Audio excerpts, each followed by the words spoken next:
Well, Shabbat Shalom for those of you who are joining us on YouTube.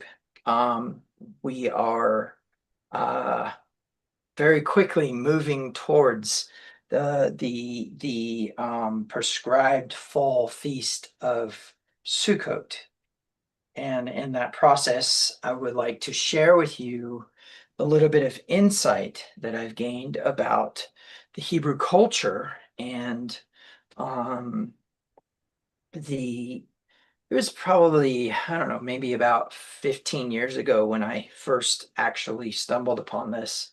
And it was in the process of mentoring other people. But as usual, we need to do some recapping and we need to do some, we need to kind of look at some of the nuances of Hebrew really quick. So before we do that, I want to explain to you a little bit about the actual Hebrew culture and what happens when you don't apply it to your biblical studies. Okay. So the best way for me to really illustrate this for you is to kind of explain that you have, if you are now at this moment in possession of an actual physical paper Bible, or if it's on, I guess it doesn't matter, but I mean, my thought process is that it needs to be more physical and intuitive. So I guess the way that I want to think about this is you have a book that is about the history of a people and a culture that you currently are not part of. Now, it's interesting because the ancient Hebrew culture is actually nomadic. And when we say that, we need to be very careful because we have evidence in the Torah, the Nevi'im, and Ketuvim in the Tanakh, in the Old Testament, as it's inappropriately called, evidence of a people not dwelling in tents, yet nomadic is tent dwellers. If you could get your mind wrapped around a philosophical truth that the people that Yahweh chose to bring his teaching and instruction to the world were not urban, they were not city dwellers. However, they were instructed to enter a land and go into a city that actually was not a tent and live in houses they did not build. So what we know then is that whatever the nomadic lifestyle is, it is not a physical requirement to be nomadic, but the mentality needs to be there. So we have a number of things that we need to get into here. First of all, they are pastoral, not urban, which means they are shepherds, not craftsmen. Okay. If they are craftsmen, it's because they're self-reliant, which actually is another principle that needs to be present. A third element is that they are removed from the dominant culture of their time. Abraham was famous for not participating in the cultural choices and lifestyles that were actually being practiced in the land of Canaan. Well, furthermore, on top of that, they are decisive leaders. Almost in every instance of our observation of this people who you are not. And when I say that, what I mean is you can't take that Bible and just apply it to your life. And I'm about to prove that a little bit to you today. You can't force your culture upon that system because that system was actually established by a spiritual people following a spiritual being and being spiritual beings themselves. And that has to do with things that as Christians and as Messianic Jews and as Orthodox Jews, we don't quite really grasp. And what I mean by that is that when you have a philosophy based upon a culture, regardless of whether you are in that culture, you still need to honor the fact that that wisdom and that philosophy that is communicated in the Bible is related to the culture, not to whatever you've got going on here in your American Christian Protestant life. Okay? Now, it is important to understand that there are a lot of mistakes that are made when we say that a Hebrew is removed from the dominant culture of his time. That means that he is not involved in the politics of the land. And if you are in any way involved in the politics of the land, then you need to represent that culture that you are. In other words, if there is ever a time where we see Abraham interact with the politicians of the land, he maintains his lifestyle. He does not adapt. And he's not moved, okay? He's not moved by the dominant culture of his time. In other words, it doesn't affect his lifestyle choices. Are some of those choices that the nations around him were practicing like smoke in his eyes? Yes, but not in the sense of where he has determined them to be unworthy of his friendship. We see that's true when he's with the Amorites, Aner, Eshcol, and Mamre. He dwells in the oaks of Mamre for years and years and years, and there is still, to this day, archaeological evidence of the Hebrew culture in that place. Okay, now,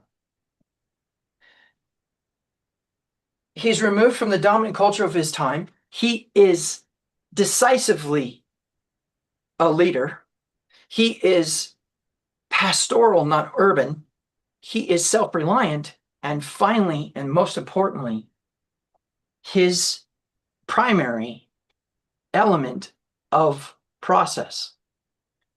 In all of the other things, so think of it this way, that this is his filter. This is that lens filter I was talking about last week. His paradigm, his lens filter is hospitality. At the core of the entire Hebrew lifestyle is hospitality. Now, that comes in the form of charity because he will bring in the stranger into his camp. And although that stranger doesn't get carte blanche access to the camp, the stranger has an opportunity to dwell shakan with the clan. And as long as that stranger is in that camp, he's under the protection of that camp. Okay? So those are some foundational things we want to get into. So the next thing that I want to say then is that all of the Hebrew language is actually based upon that lifestyle. I'm about to prove it to you. I'm about to show you how the nomadic sense of everything that is involved with the Hebrew lifestyle, or I'm sorry, the linguistics, the grammar, the way in which things are referenced is all based upon this ancient Hebrew nomadic people. Okay? Now, what you need to know is that Proto-Sinaitic, which is basically ancient Semitic, but a couple years forward, is actually the foundation of your alphabet. In fact, the Greek language, although very different in speech, is actually pictographically still Hebrew. And the Roman alphabet as well. Now, there's a few exceptions to this when we start to get into the Chinese characters. but they actually origin back to the same type of pictograph, which have the same representations. For example, both languages have a circle with a line drawn through it that represent the sun or the gathering of light. Although contextually one is ideographically different than the other, there is still there is still a similar type of drawing. And so a circle with a line through it represents horizon, represents sun, etc., etc. That's the ancient Chinese culture having having similar pictographic connections to the Hebrew. Now, what's interesting about that is when we start to actually get into the ancient Chinese culture, we find it to be very nomadic. And not only do we find it to be very nomadic, but we find that it also was removed from the dominant culture of its time. We find that there were decisive leaders, and we find that they were pastoral and not urban. So what's interesting about it is when you start to do a linguistic connection between Chinese and Hebrew, you'll find that there's also a cultural connection when we go back to ancient times. Now, the important thing here is not to try to prove that the Chinese were originally Hebrews, but to show that the languages of the world derived from this ancient Hebrew nomadic lifestyle. Now, I can tell you that our best references to this are the Bedouins. And our best reference to this is their lifestyles and choices. However, that's not our only influence. We actually have archaeological, anthropological, and historic backing from the Bible. Now, you will very rarely hear me even call it the Bible. And I think there is something very important you need to understand. And that is that the moment that we call it the Bible, we accept that it is the final end game set of documents that we are supposed to use to navigate this life. But the truth is that in every place that you look, there is some reference to the writings actually being upon your heart and the spirit of the letter being the way that you're supposed to walk. So is there an actual foundational culture, or is there a foundational worldview, or is there a foundational politic that we are actually supposed to be adhering to? Well, one of the areas where you can really find this is in the politics of the book of Acts. What do we see in the book of Acts? The only politic that we really see in the book of Acts is the rabbinical authority, specifically of the house of Shammai, and very specifically the aftermath of the Bar Kokhba revolt and the Hadrian Law exile from Jerusalem, results in this group of rabbis who believe that Yeshua was not the Messiah and who are willing to go to great lengths to suppress the people who do believe it and who propagate the absolute beautiful fact that there was a choice made by a man whose soul is the teaching instruction of God and whose divinity was fully intact by his lifestyle choice while he was here on earth. What do I mean by that? I mean exactly what John chapter 1 verse 14 says. The Torah. You say, well, it says the word. We could deal with that. What is the word of God? But not for this teaching. We're just going to go ahead and put our appropriate word there. The Torah became flesh and Sukkot tabernacled among us. In other words, he arrived at a certain time upon this earth. And that time is Sukkot. That time is the Feast of Tabernacles. Again, another teaching. But the point is that he came and became flesh. He, who? The soul of Torah.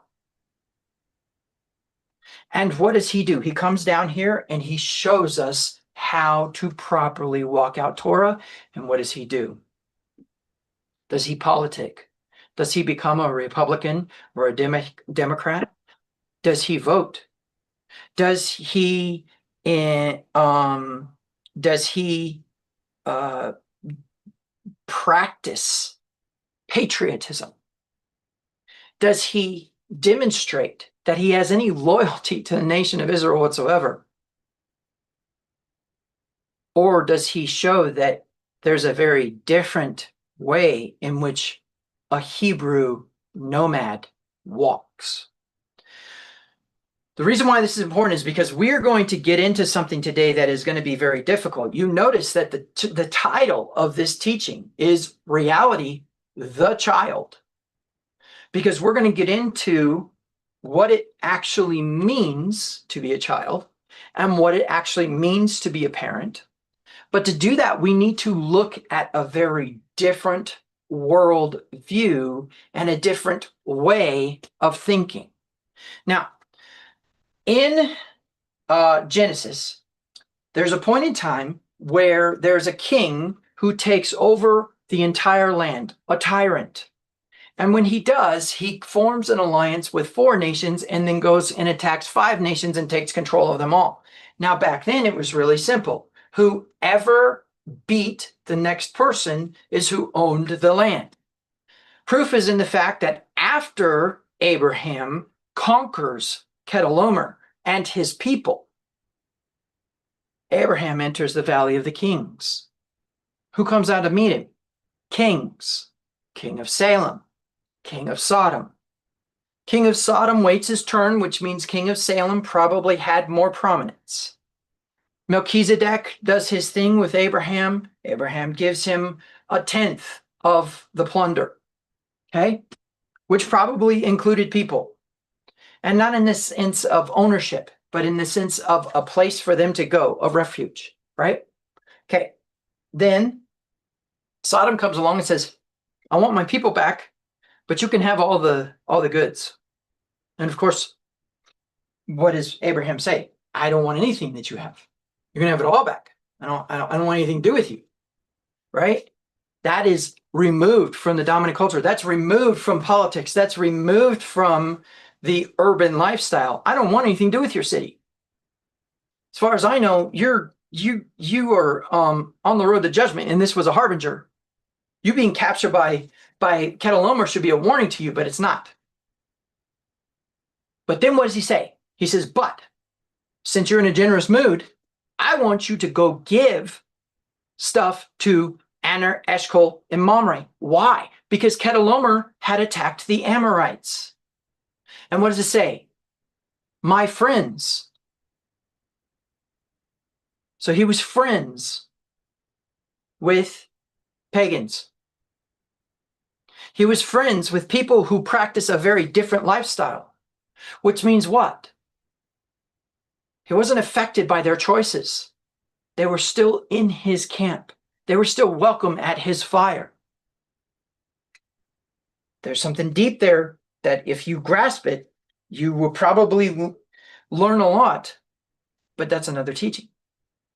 So now what we need to do then is say, okay, if we can find evidence that Yeshua, the disciples, Paul, the prophets, even David, Joshua, even Ruth, and Abraham were all nomadic, then we can conclude that the lifestyle and the politics and the lifestyle choices are actually a reflection of what is written upon their hearts, okay? So,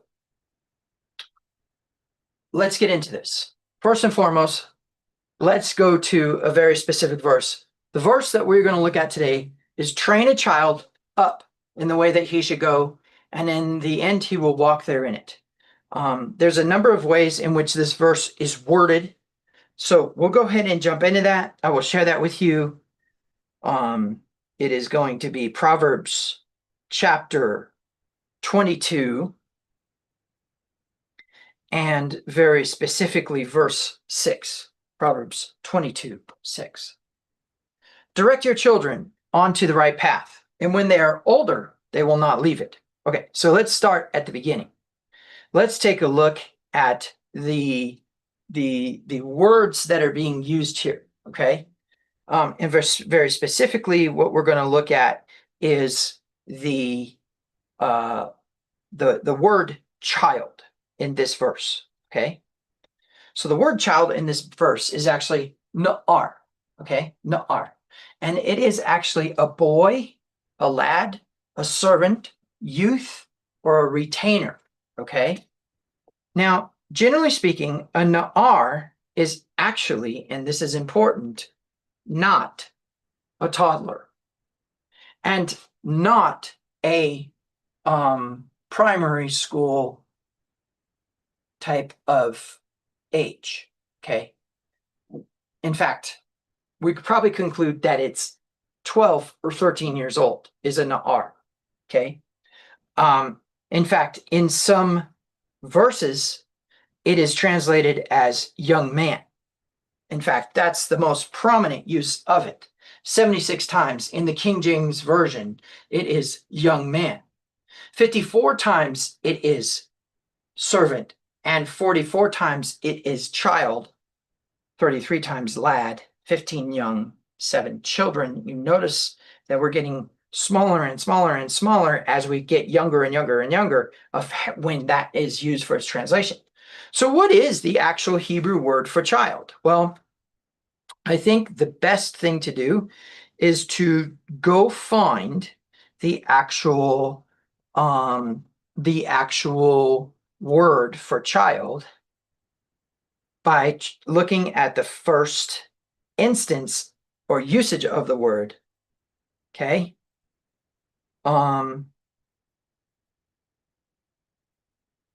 And so the best way to do that is to just come to your Blue Letter Bible app or any Bible app, just type in child. Try to go to the first instance of the word. In this case, not sons and daughters.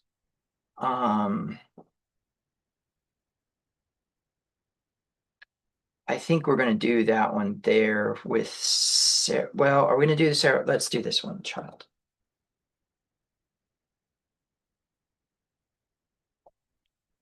And I would say use the King James search because that's what the Strong's is concorded to.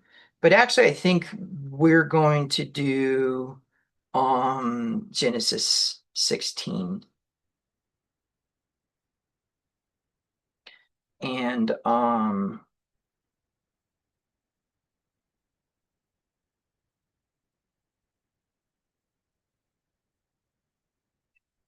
where Yahweh addresses her,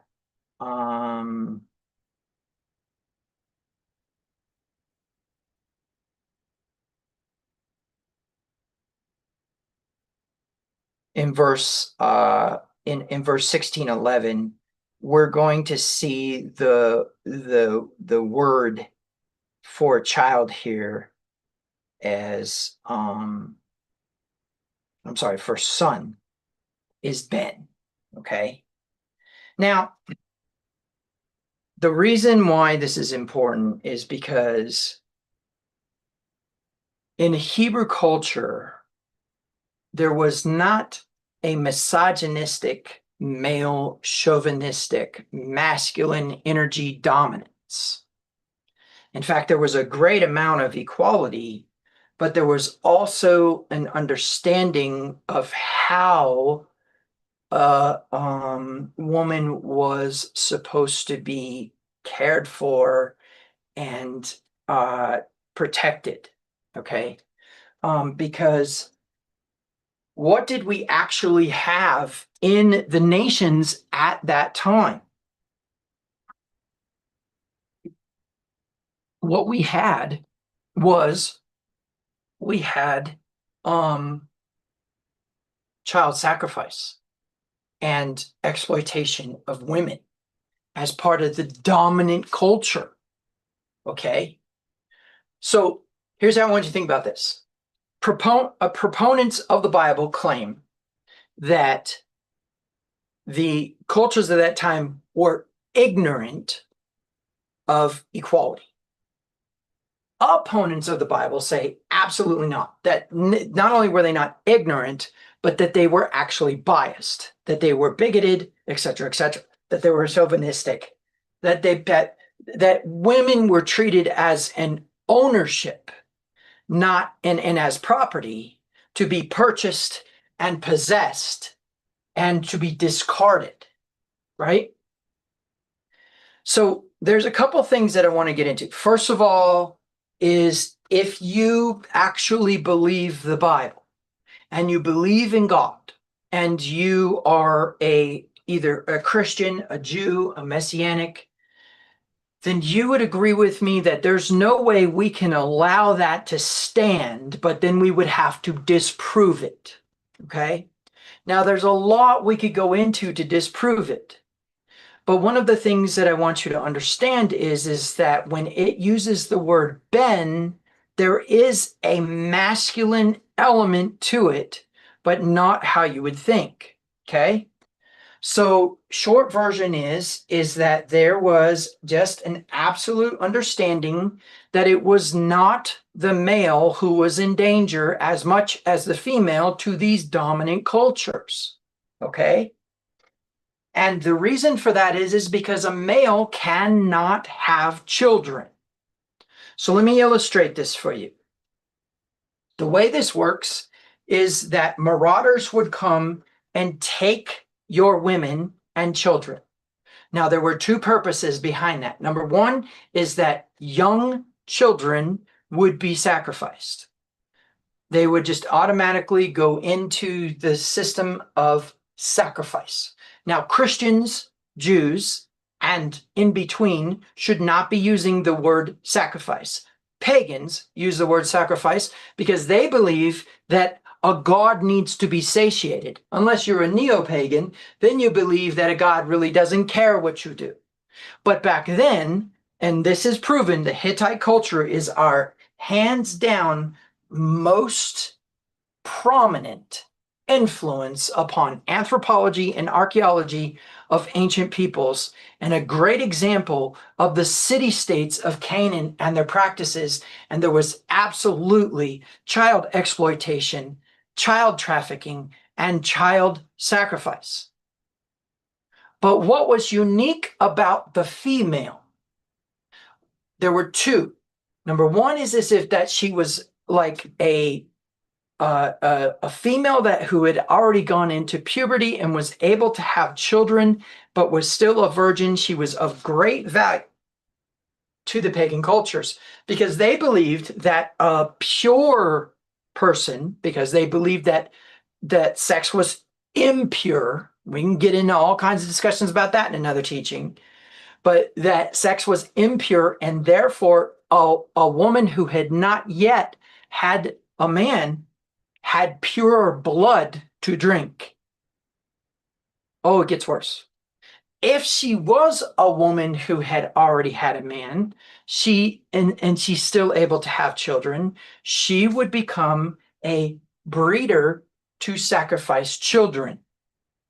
In other words, they would get her pregnant, they would care for her, make sure she had her child, and then they would go sacrifice their child to their god. Why? Because it's not their nationality.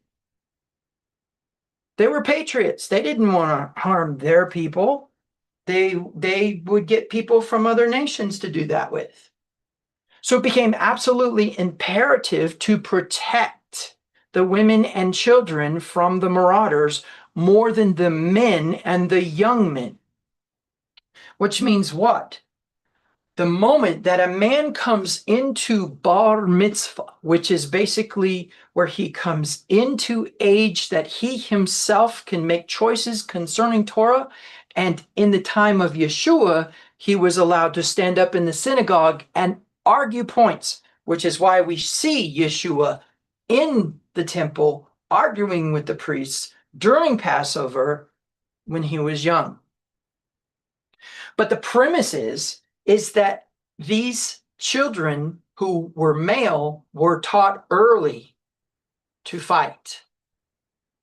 By age 16, you could already split a hair with a slingshot. And not just because there were marauders, but because you needed to protect the livestock, because you needed to protect the crops. It was not a thing to use a slingshot to kill a bird who's trying to eat your corn stalks. So the reason this is important is because the ancient Hebrew tent was made up of an inner section and an outer section. Now, the outer section itself was designed around the idea that you could actually defend your tent from inside your tent if need be. But the inner section was the part where the women and children could retreat. And the design behind it was based upon an idea that there was an antechamber within the chamber. And so there was like a safe room. The reason why this is important is because when we look at the Hebrew tent, we have a tendency to not really think about how it was functional, okay? So the short version is that the Hebrews would line tents side by side. So let me go ahead and illustrate that on the board really quick in a way that would really help you understand this better. Because I think that if we get our minds wrapped around the cultural aspects of this language, we will be better off, okay? And so the way that I want you to think about this is in this manner here. What we'll do is we'll just draw a circle, and then we'll draw an inner circle, and then I will break this up with another color. Let's go ahead and we'll just use the darker orange here. And so what we have is we have these walls.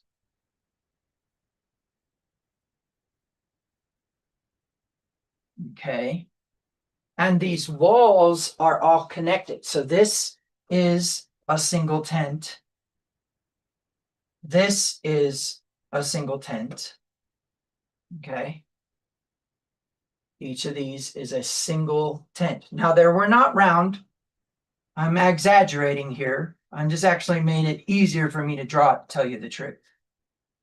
So I'm just being lazy. Okay. So the way that I want you to think about this, and actually what we can do is we can come along here and get rid of, I don't know if this is going to let me do this. Yeah, see, okay, that actually worked out. Okay, so now what we have is we need to start marking out our watchmen. Okay, watchmen were elite guard who were trained in spear, sword, and sling. So we'll have 2 watchmen at the gates. What we call the gates, not of the city, but the gates of the clan, okay? And then outside each tent, representing each family, is some watchman.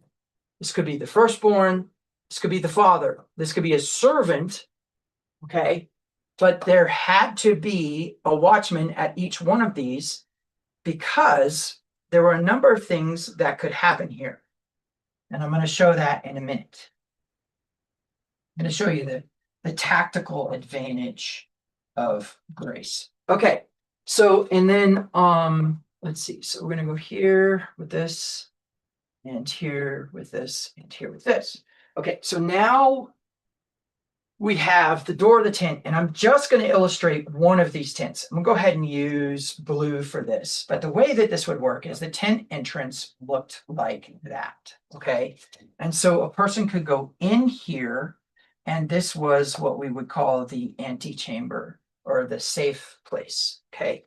Now, there was usually some sort of opening here of some sort, and then like an awning. And those awnings also extended outward, which consequently, just so you know, these awnings are part of a Hebrew word system and verb system we can get into sometime. All right.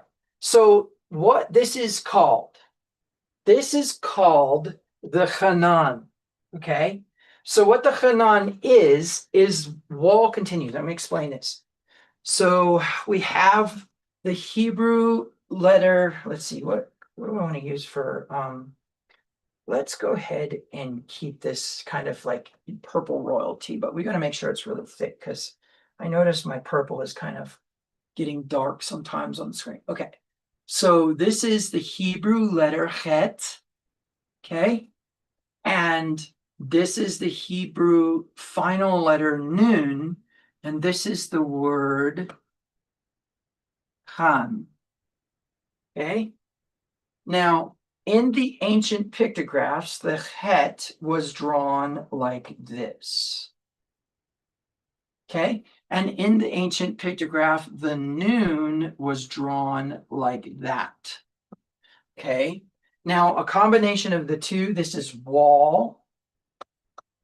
Actually, let's change the color here to yellow. And we'll label it in yellow. This is wall. And this is continue.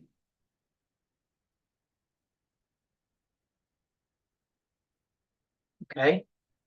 Now, the reason I'm using this illustration is because I'm about to show you how this system actually works. All right. So first of all, depending on the size of your clan, this could turn into an issue, but generally speaking, nomads were smart enough to, hire and feed men who could do military operation. Because remember, this is not a city. There is no wall, right?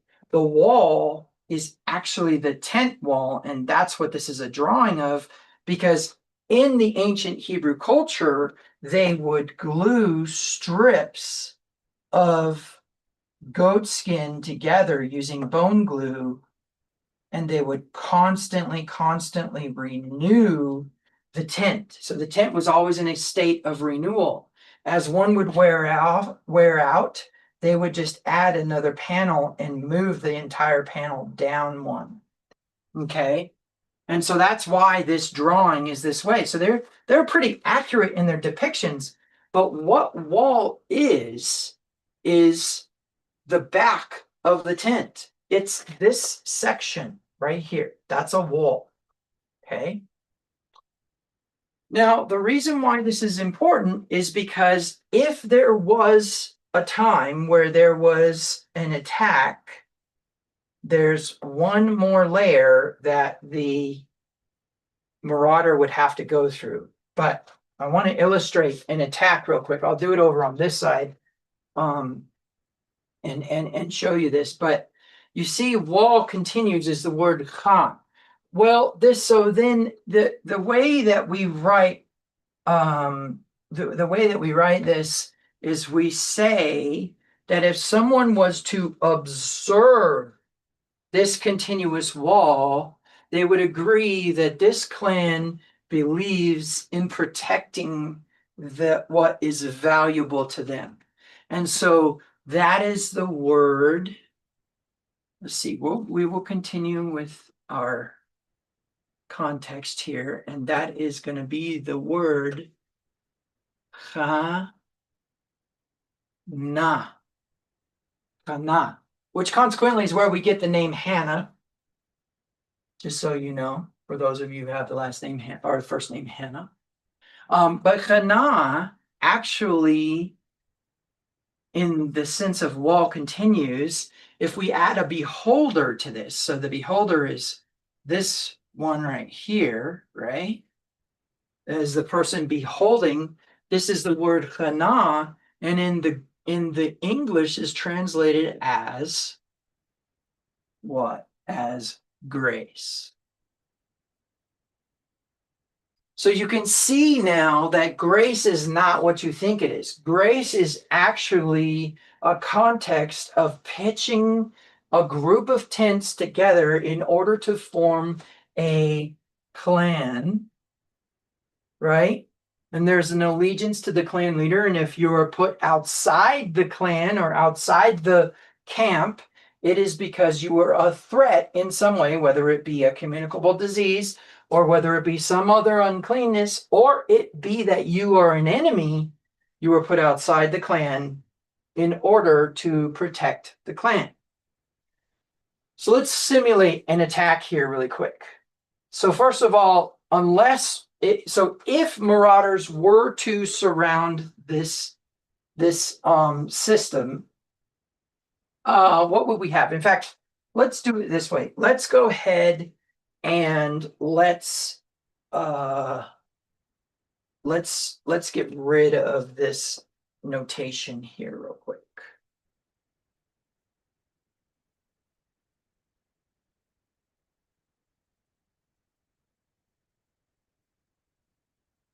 Okay, so the way that I want you to think about this is there's a number of ways that they could do this. If they attacked, let me go ahead and I will just use my finger and we'll do red for this. So let's say that they attack like this, okay? If they were to attack a clan like this, they would have to spread their military abilities thin. So the plan behind the actual clan itself and its circle was to prevent that from happening. But there's another really important element here, and that is that there's no compromised area. A single fighter doesn't only guard his section, he guards this whole section, and therefore there's no actual space. If this was a square and we had guards positioned, right?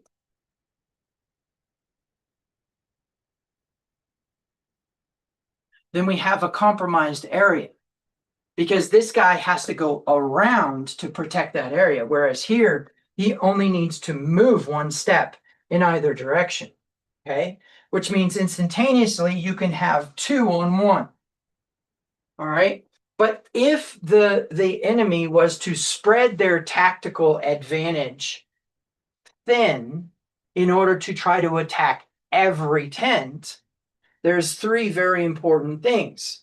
Number 1 is that they are going to be met with more than one defender, because the moment that you kill one of these marauders, you go over here or over here, right? And so the premise is that you have kind of a full coverage. This is the word grace, okay? It's made up of watchmen, the back wall of the tent, and the circular tactical advantage, because otherwise they have to spread themselves thin. Well, what if they were just to hit head on a whole bunch, okay? So they're all coming this way. Well, 2 things are really important. Number 1, they do not know what this group back here is doing because they can't see them, okay?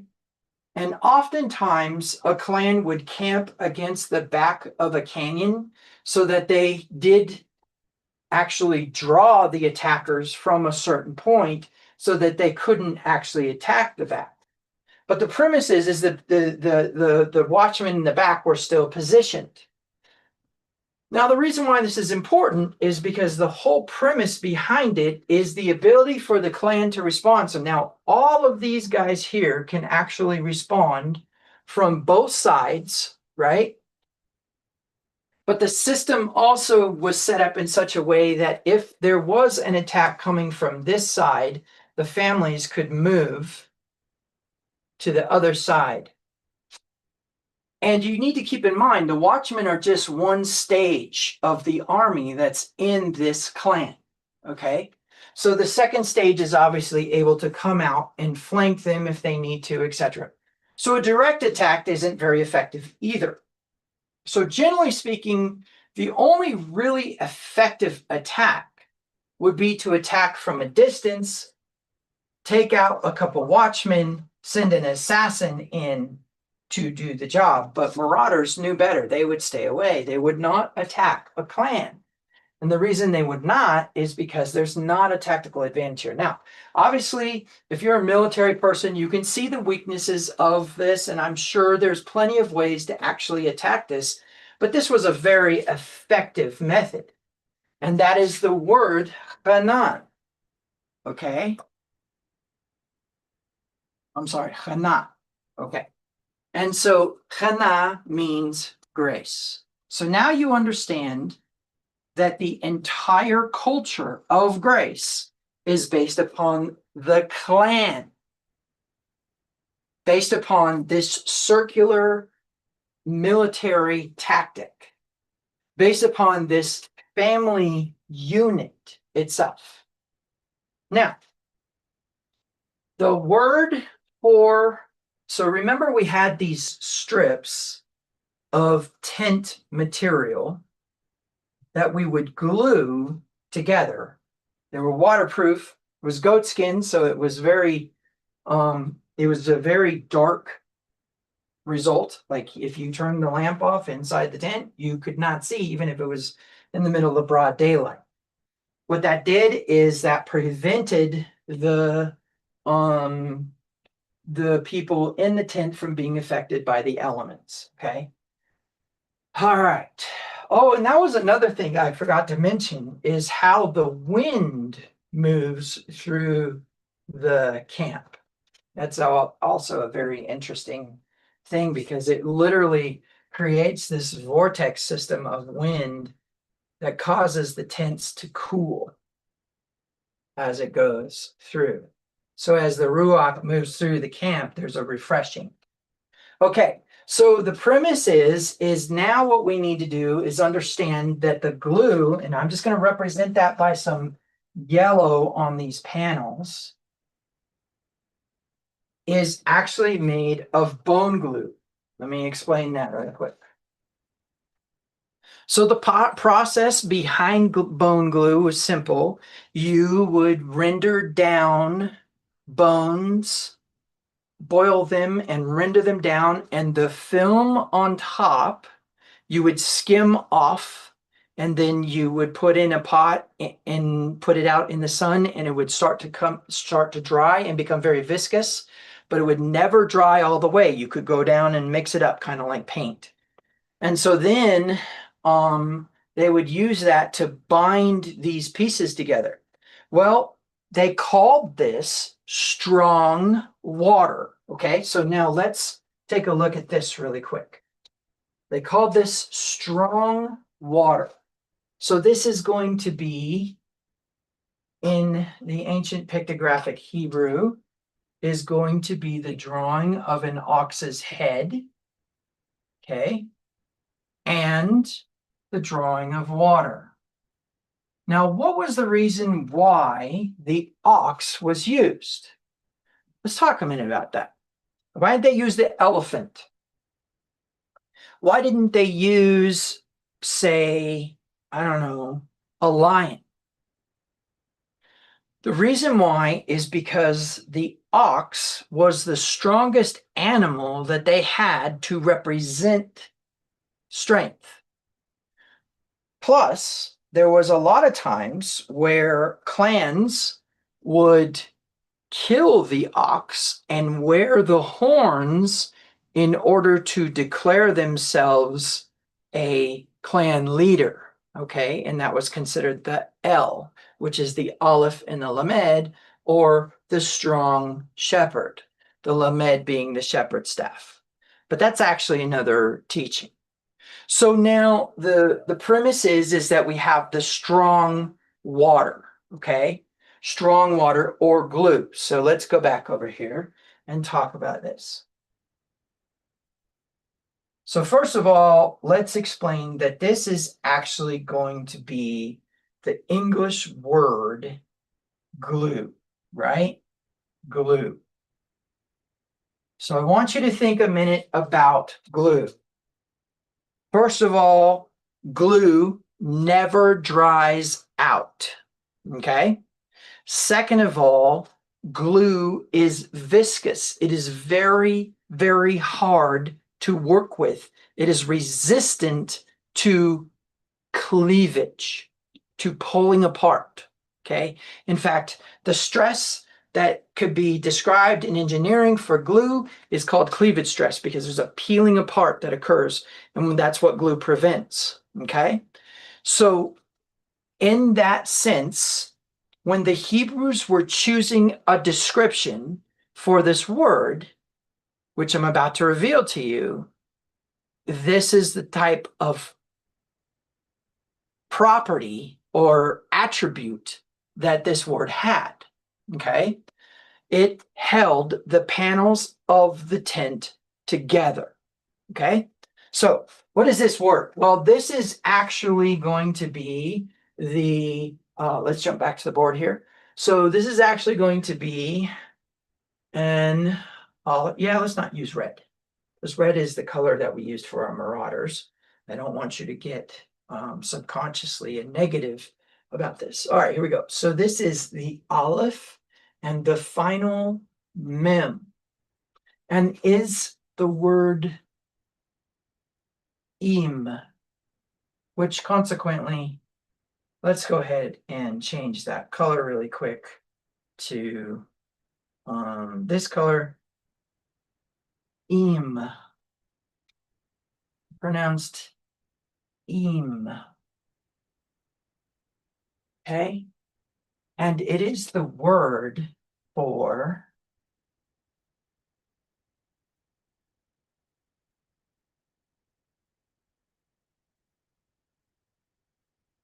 mother. This is the ima. Okay, this is the mother. So, how are we culturally going to understand a female who is able to bear children as the glue that holds the panels of the tent together, and what causes the tent to come into renewal? Okay. And so when we're thinking about this, I want you to see the functionality of the description of the word, because whether we're in Arabic, Aramaic, Chinese, whether we are in Hindu or in Japanese or in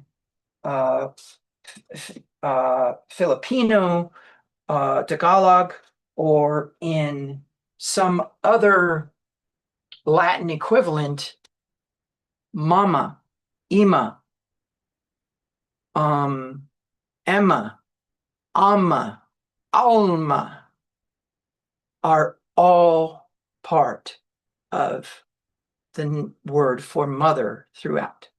Meaning what? The origins of the mother in any language are actually in the glue. So why is this so important? Well, because what we need to understand is there's a lot of ways in which you could describe or explain a mother. But simply, we're just going to say that the ancient Hebrew nomads thought of her as glue. Okay? Now, there's a number of things we could get into here. For example, it says in the Hebrew in Genesis chapter 2, verse 24, he shall cleave to his wife. In other words, he shall become glued to his wife, a reference to motherhood. And of course, we understand that's supposed to be the process. A young virgin male and a young virgin female were brought together, and when they were brought together, they were expected to immediately begin the process of progeny. In fact, it was an anomaly to not have children right after the marriage began. Okay, so the reason this is important is because people on the outside looking in could potentially view this as an objectification. We've made the woman into an object. We have focused more on her function than on her identity, right? Because now she's functional. She's not necessarily valuable because anybody could be a mother. That doesn't necessarily make her a wife, and anybody could be a mother. That doesn't necessarily make her special, right? But that's a very inappropriate understanding. As I showed you in the clan diagram, the women and children had a very special location if there was an attack on the camp. And that special location was an extra layer of protection that usually contained not only weaponry, but also contained some sort of assistant, for example, a servant or whatever. Now, there's another thing that you need to know, and that is that the women were also trained to fight, to attack, there was no gender inequality in the Hebrew military. Having said that, it does say you number the number of men who were able to fight. But the reason for that is because remember, men are not the target of trafficking. So a man will be cut down and killed, trying to prevent a woman from being taken. And there's a big difference, right? There's one thing to expire and not have to worry about life anymore. There's another to spend the rest of your life as a breeder, right? Okay.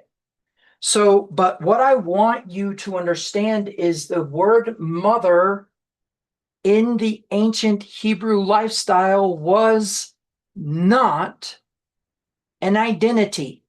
It was a function. Okay? That's important. That's very, very important.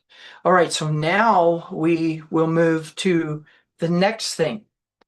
So the next word that we want to look at is actually going to be similar to this word. It is the drawing of a lead ox again. Okay, let's change that back to blue. It is the drawing of a lead ox again. Okay, and it is the drawing of the tent, which we'll just call the tent floor plan. Remember the inner sanctuary right here where the women could hide? Okay, and so in principle, this would be what?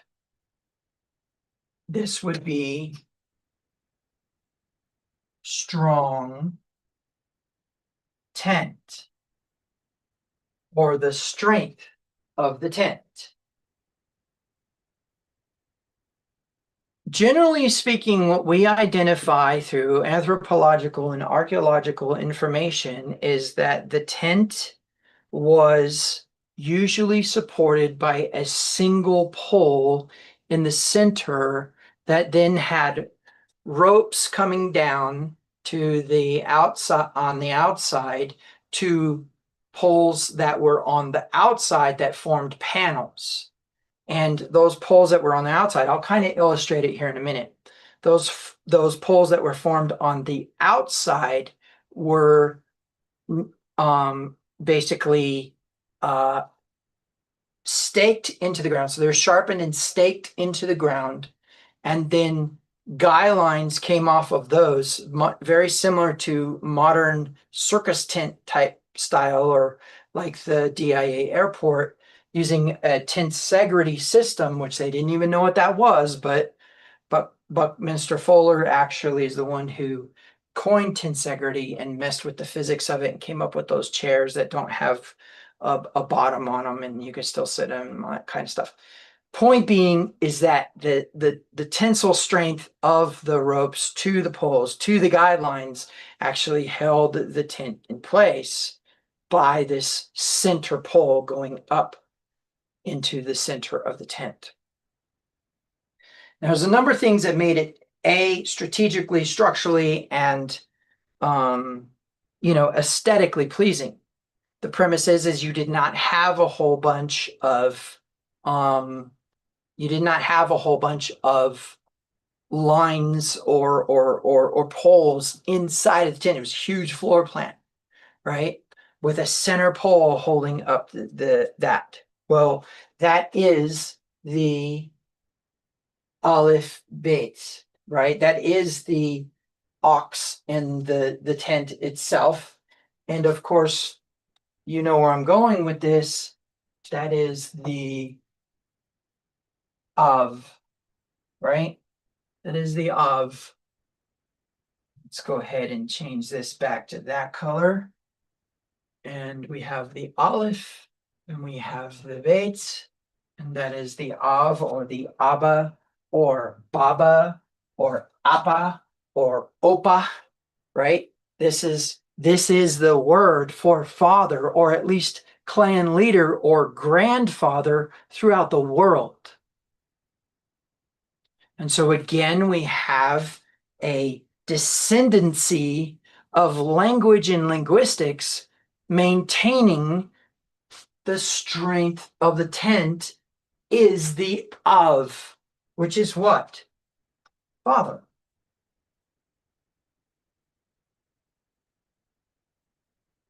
So why is this important? Well, the way that I want you to think about this is in ancient pictographic language, we do not have this as the primary identity of the human being. The reason this is important is because the Av doesn't necessarily have to be a masculine figure. The Ima doesn't necessarily have to be a feminine figure. Often was, but there are plenty of instances where a widow would have to be the Av, the strength of the tent. A widow would have to be the Abba, okay? So the whole idea is one holds the tent up, the other holds the panels of the tent together. Okay.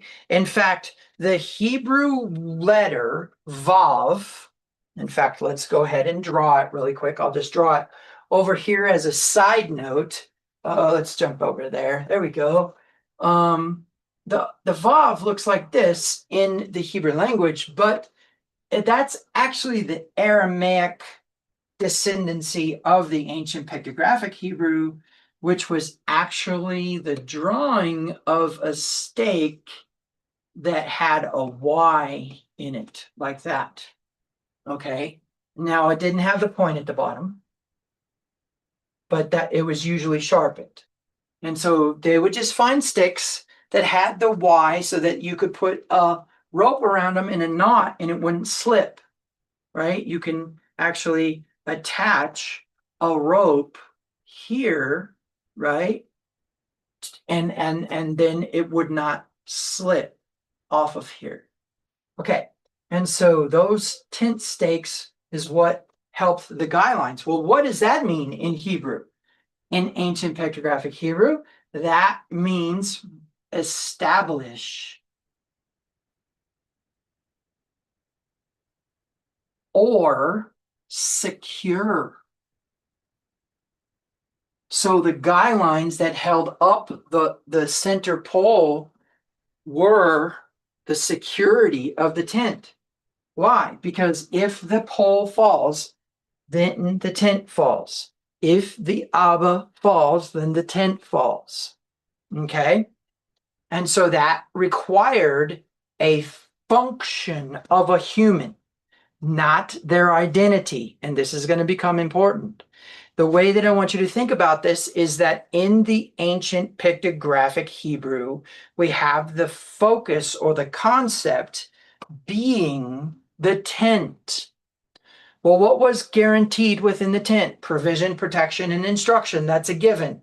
What else was guaranteed within the tent? An option to return. That's the word teshuvah, repent, right? What is the word for shame? Moving away from the tent, right? What is the word for security? The vav, right? Establishes things. For example, there are Hebrew words that have the vav within them that mean to secure, okay? But it's also a joiner. It is the word and in Hebrew. For example, we don't say the father or the mother or the children. We say the father and the mother and the children. So you can see where the tense stake and the and play a role in this ancient nomadic lifestyle. So you could see the origins of language upon the earth, at least in these contexts, have been maintained throughout, so that the word Abba becomes the word father, right? You can hear where there's a connection to the two. If you don't believe me, I could walk you through the concept. So the word, the letter PH or F, is labial. Use your lips to make that sound. The word B, is also labial. M is labial, right? And so now you can see that you could have a transfer over time of soundings that are still labial. So you could go from ba to ava to afa, or possibly a father, right? You can see how there could be a transition there, especially like the fact that father is actually vater in another labial word in the original languages that derived our English word father. But what's really interesting is that vater is actually that ER is significant in the Germanic languages. And so as a result of that, you can see where that could actually be a definite article possibly, or some other particle attached to the end of, or maybe it got reversed, father, right? Because der is actually, der is actually a definite article in the Germanic languages. So you could see how it maintained the strength of the tent as a function, pater, right? Paternal, right? Is about the parenting process. So if we look at this way, we accept two very important things. Number one is that there's not an identity here. There's a function of purpose here, okay? Which means technically you could say that there is a responsibility or an ability to respond here. As a father, there's a responsibility or an ability to respond as a father. Well, who was the father? Well, from age 12, he was taught how to sling a sling. From age 12, he was taught how to shoot a bow, how to use a spear, how to use a shield. And from age 12, he knows that his job is to prevent the trafficking, right? If he falls, preventing that from happening, then he's accomplished something. But that's function, and that's not value. You see, we've become emotionally attached to the title instead of the function. And that's the key here. Remember, this is all about reality. We're going to get honest with ourselves, but one of the things we need to do is we need to go back to the culture and the lifestyle choices that Abraham made, because he's the father of all who believe, both circumcised and uncircumcised. And last time I checked, according to anthropologists, religious, theological doctorates, and archaeology, the world is made up of three Abrahamic faiths. In other words, whether it be the sons of Ishmael, the sons of Isaac, or the social descendants of the Jews, the Christians, they all give their allegiance to an ancient Hebrew nomad named Avraham. And Avraham was and is the iconic example of how we are supposed to be. So when we are working with this model of ancient pictographic Hebrew, we need to think shepherds, not city politicians. Okay? We need to think warriors, not followers, decisive leaders, defenders, and not just males. Look at Jael with Sisera driving this tent peg through his head to kill him while he slept. That's a woman. And that woman had the bravery and skill to fulfill Deborah's prophecy of what? That the glory of the war would fall to a woman. And it did. She brought out that man's head and the war was over. So I want you to think about the context here. You can't think like an American and apply the Bible to your life. You need to think like an ancient nomadic Hebrew and apply those lifestyle choices to your life, which means what? Children, women, men, mothers, fathers are functions. Okay? They are actions to be performed, not titles. And not only are they not titles, but they do not carry the weight of privilege that we think they carry. Okay? So, the best way I'm going to put it to you is you, on a regular basis, are experiencing an insecurity. I do too. Okay? But everybody experiences it. And on the other side, we have children experiencing a very specific opinion. So I want you to think back to when you were a child, and I want you to decide whether or not when you were a teenager, you concluded that your parents were good parents. I didn't say adult. I didn't say when you start to mature. I'm talking about when you're from 12 to 18 years old, did you think you had good parents? If the answer is no, you need to know that that's their greatest insecurity. The female mother is not a responsibility and not an action, but instead a title that we're afraid as mothers, I shouldn't say we, but you are afraid as mothers that you are not a good mother. Well, I'm going to tell you something. You're not.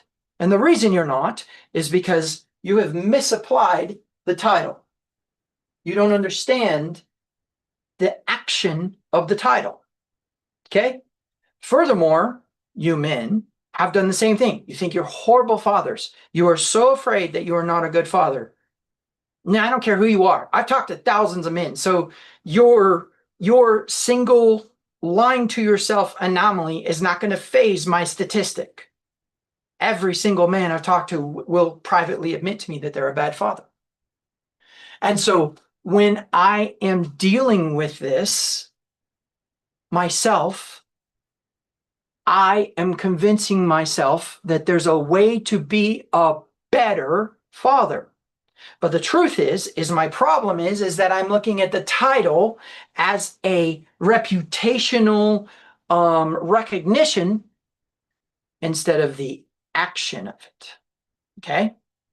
Now remember, our primary verse was train a child up in the way they should go, and when they are older, they will walk in it. And you'll notice that that word child was actually somebody who had been bar mitzvahed, a male child who had been bar mitzvahed. So you could see that anything before then is not what Proverbs is applying to. Now, there is a Hebrew word for child besides ben, and I need to get into ben real quick, okay? Ben is the Hebrew word for son. But I'm going to show you how this works.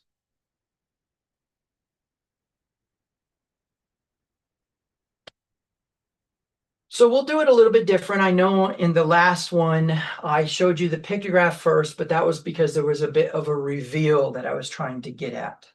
And that reveal was the function of the human being in that state, right? But in this case, we have the ancient Hebrew pictographs as follows. Let's do this quickly here. There we go. And so what do we have? We have tent, right? Tent continues.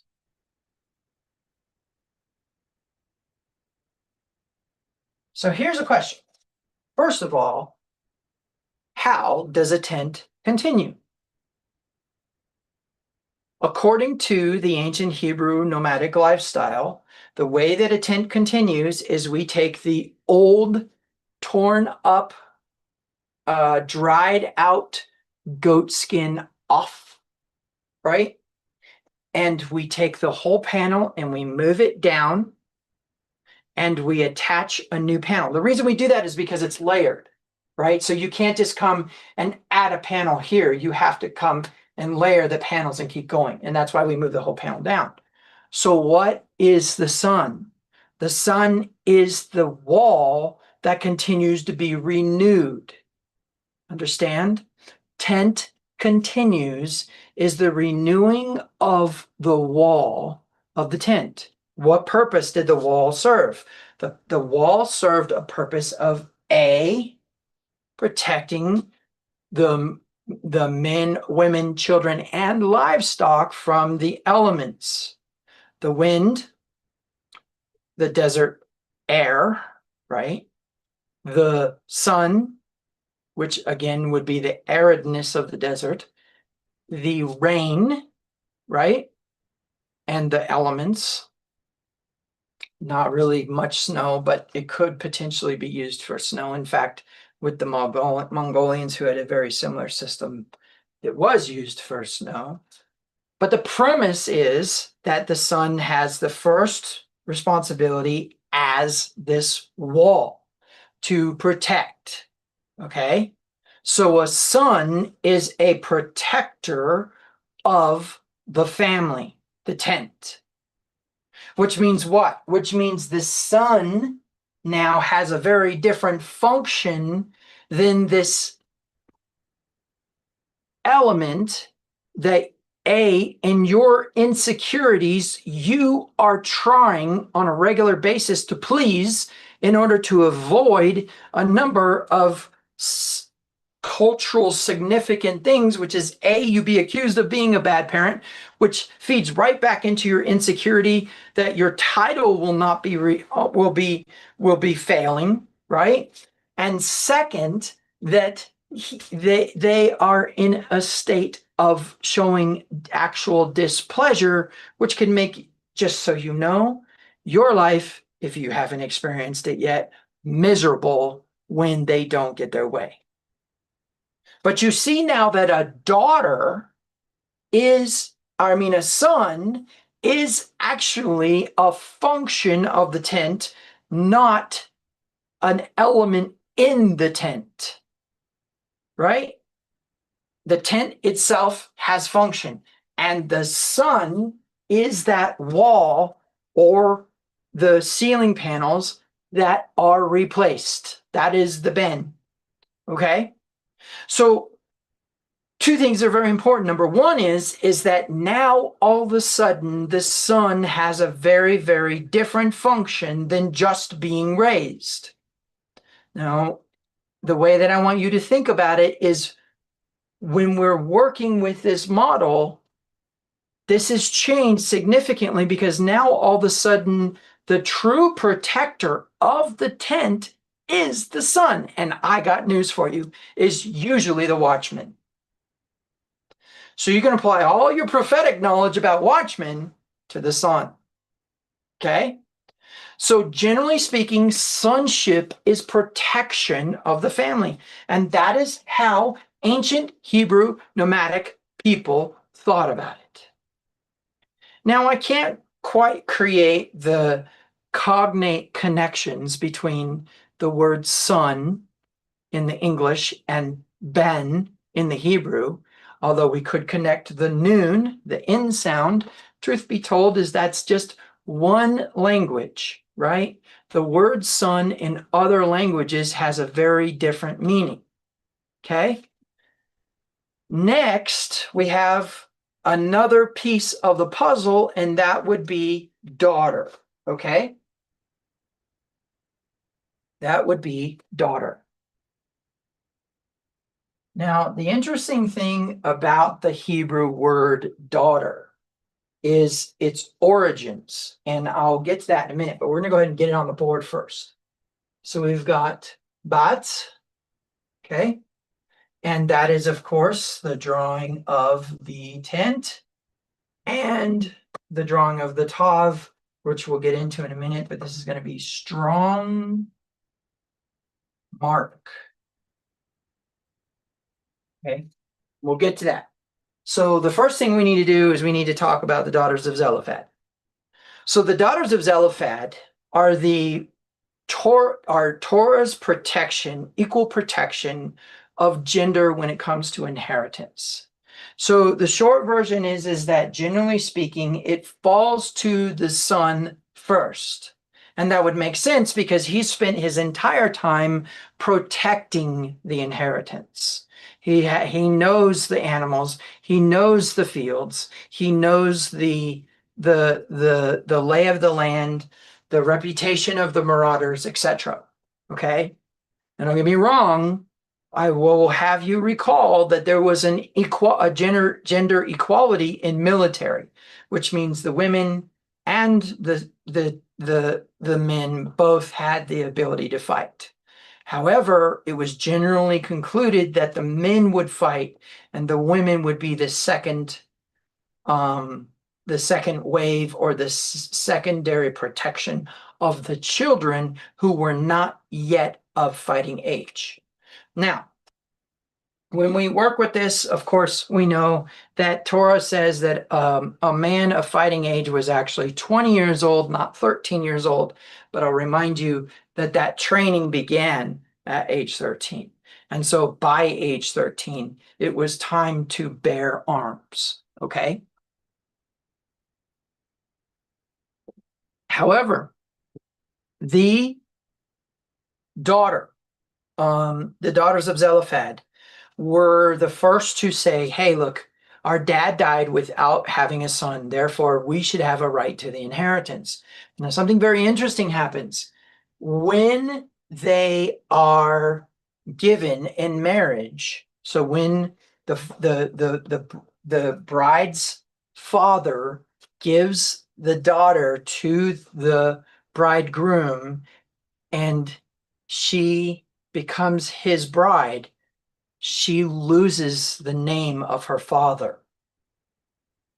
However, with the daughters of Zelophehad, they actually have Torah then have this thing come in that says, if a woman is the inheritor of the estate, when she marries a man, the children that are born will raise up the name of the father of those children. I'm sorry, the father of those daughters. In other words, the name Zelophehad would not die. Now, there's a couple things that are really important here, and I think and that may have been a rabbinical interpretation of that, by the way, but I think the thing that's important here is that there is a connection to the daughter having the same capability as the son, but there was a gender distinguishment there. However, you can see that it is not hard for a female to be a protector of the tent. Okay? In fact, you'll notice that, like in the sense of what happened with Jael, they are actually a little bit more sinister and a little bit more assassin-like in their tactics. And usually that was true. Usually the female did have a dagger somewhere in that inner sanctuary, and she was trained with a knife. In fact, it was more expected that the female would be more subtle in her ability to defend the tent. Okay. So what we need to do is go ahead and go to the story about the daughters of Zelophehad and take a look at that Hebrew word there.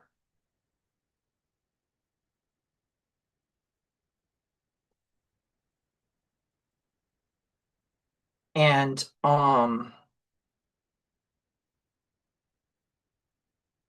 when we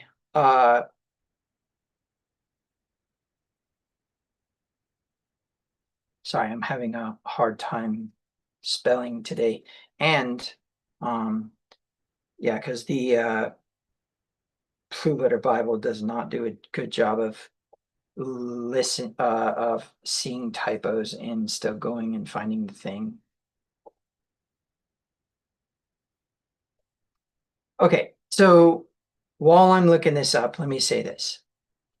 With the daughters of Zelophehad, the key was that they would have an inheritance of land, right? And so as you are working with this, the thing you need to do when you look at the daughters of Zelophehad is you pretty much need to understand their names have special meaning, but also you'll find that there were actual descendants of Zelophehad. Um, and so that's right, it is in number 16. Okay. I'm all in Genesis 16 still. Okay. So at any rate, the point being is that the daughters of Zelophehad did have descendants, and you can trace those names back through that line. I think it's probably more rabbinic, but anyways, getting back to our story, what we're looking for is that context of how all this happened. The daughters come and they say, our father did not sin in the rebellion of Korach, right? And so then the they request to receive the inheritance, which is interesting because it means that the rebellion actually caused an inheritance to fail, and yet we see sons of Korah in in David's time actually writing Psalms. So that's interesting as well. Okay, so at any rate, the daughters of Zelophehad have this land grant given to them. Now, I want you to understand what that means. That means that although there is a general consensus among theologians that the female supposedly was the cook and the carer for the children, etc., etc., that is actually not necessarily what we see within the culture itself. Meaning what? We have another defense concerning the culture of concerning the culture of uh, uh, uh, concerning the culture of gender equality versus non-equality. When we have people claiming that there is a gender inequality within the culture of the Hebrews, really what we have is not misogynistic. We have equality. We have, for example, who cooks the mourner's stew for for the death of Abraham? When Abraham died, Jacob is preparing a mourner's stew. Did you catch that? Jacob is preparing. Jacob was the one cooking. Now it says he was a man of the tent and all that stuff, but I promise you he was a watchman. I promise you he was military capable. I promise you that he was trained by Abraham, by Isaac to be a fighter, a warrior. A man of the tent versus a man of the field is a euphemism for his connection to God. In fact, it is taught that Esau was actually a master Kabbalist of the dark side, and Jacob was a master Kabbalist of the light side. Okay, so it is important when we are when we're looking at this that when we look at this purpose here, which we're going to in a minute, that it's a function of an entire process. We're going to get into that in a minute, because one of the things that's totally lost is the community of clan, and I'm going to get to that. Okay, so what we're going to do here is go to the first instance of the word daughter, okay? And the first instance of the word daughter in, I'll go ahead and switch this over for you. First instance of the word daughter in the King James is Genesis 11:29. Abraham and Nahor both married. The name of Abraham's wife was Sarah, and the name of Nahor's wife was Milcah. Milcah and her sister Iscah were daughters of Nahor, brother of Haran. Okay, so when we go into that Hebrew word for daughters, we have that one right there.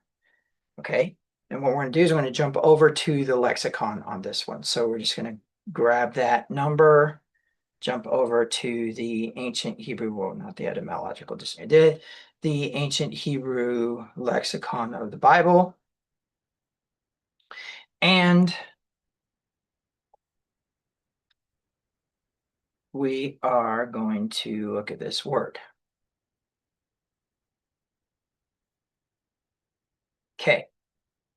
So it is the ancient Hebrew concept of a female having the relation of a child to a parent, a village that resides outside of the city walls as the daughter of the city. Okay, but now we're going to go to this right here.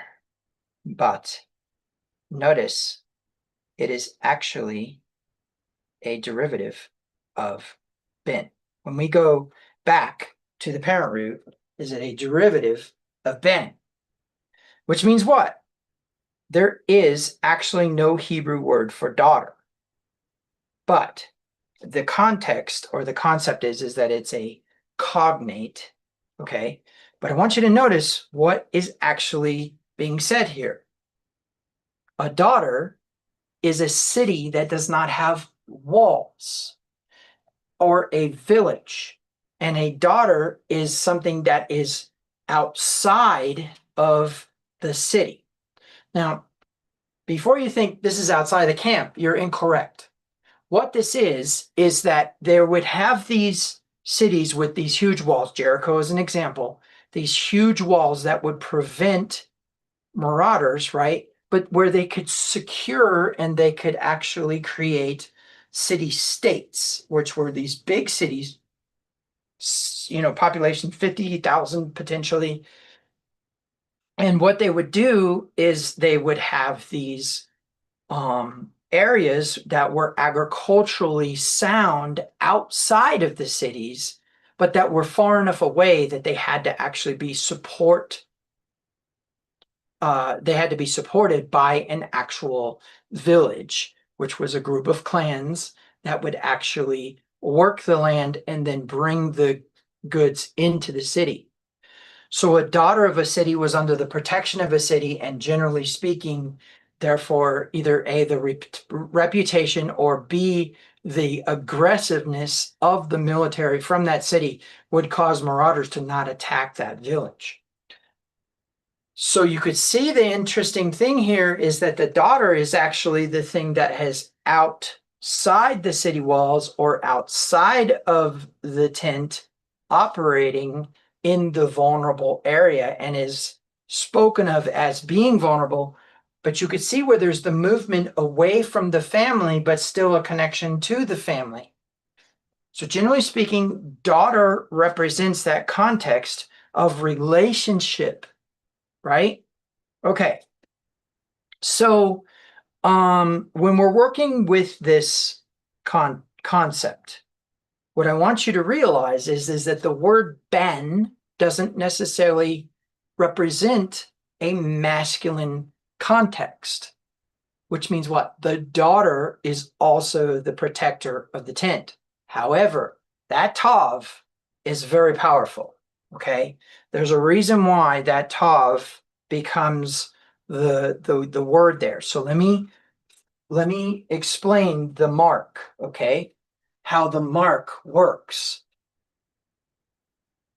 The first thing that I want you to think about is a infinite line from one point to another point, but that it actually passes through those points in those two directions so that there is no beginning or end, but that point marks a point on that infinite line, okay?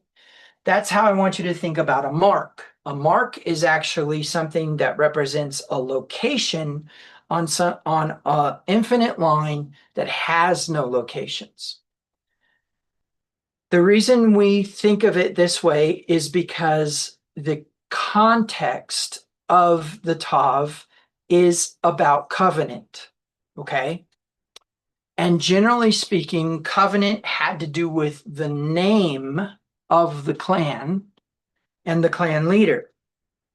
So a mark upon a covenant represented the clan themselves. When it says that Abraham was friends with Aner, Eshcol, and Mamre because he was in covenant with them, that means that his mark was upon that land and upon that covenant with him, which we don't know what that was, except maybe where he chose to dwell and wanted to dwell there, and those therefore he entered into covenant with them that if they were ever attacked, he would help them out. Okay, so the premise is that what we have here is a concept of something completely undefined becoming defined. And so, whereas the tent continues, the tent makes its mark. Now, how is this true? What is the concept here, and how is that actually true? Well, here's another interesting concept within the ancient Hebrew nomadic lifestyle, and that is this right here. You see, what's important about this diagram is that you think that this is like, this is like, right here. Let's see. Let me do a really contrasting color here. That this is like Fred and Wilma Flintstone, right? And that this is Barney Rubble. But that's not the case. This is Jack and Jill Smith. This is John and Jane Smith. This is their parents. This is the other parents. This is their children's tent, right? The clan is made up of the community of the clan itself. Now, before you think that we had, sons marrying their sister or things like that, don't think that way. The way I want you to think about it is as people would come into the clan, they would take upon themselves the clan name. Remember that concept where Yeshua says, if you do this in my name, that's because you've taken upon the name of the clan. And so now the representation of the clan is contained within it. What does that mean? That means that when a daughter is born into the clan, she doesn't go out here to the other group over here. She marries within whoever is within that clan. which means that there's probably an influx of people coming in who are not necessarily clan members, but are adopted in and receive the same covenant treatment, right? Through the grace that the clan leader offers. And so a daughter is considered a continuing of the tent as well because of her ability to have children and therefore continue the name of her father, hopefully within the son that is born to her. Okay, so I think although I will openly admit that this word is relatively vague, the premise is that it is what makes the clan beautiful or unique or valued is its women. So the daughter being born puts a mark upon the tent, right? I'm sorry, this shouldn't be strong. Tent mark.